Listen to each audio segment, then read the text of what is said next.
Chapter 2, using the ball joint press to install a ball joint on my lower control arms on my Ford Explorer.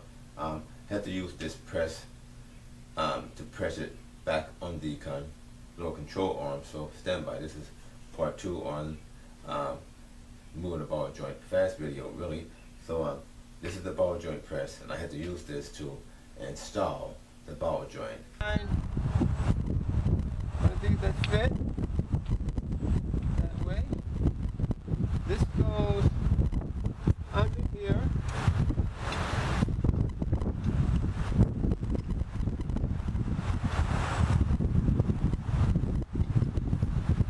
Like that. If you want to take a cup, put it on top of there, and take this wedge here, it goes there. Find the hole first, make sure it's lined up.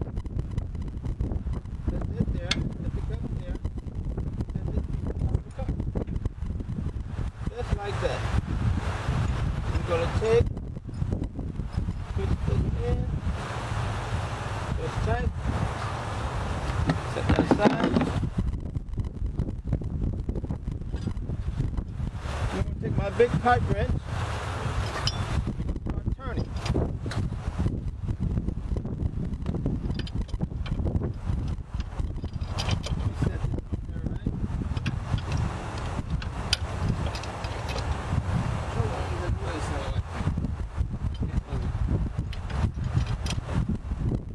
Going the wrong way. Going the wrong way, buddy.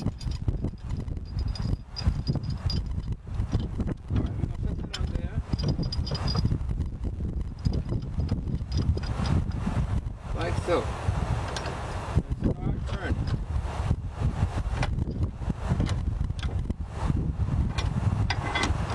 What's happening here is this system is designed to push the new ball joint up into the lower control arm hole. And while you're turning this, if it gets too tight, then you can use a wedge. So far I can handle it.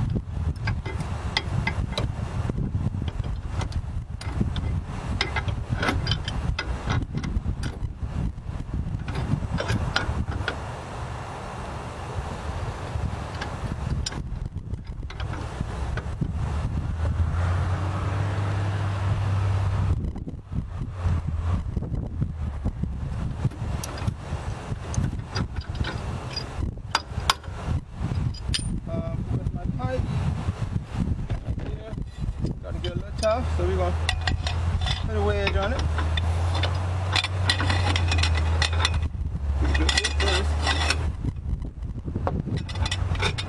Tighten it that way.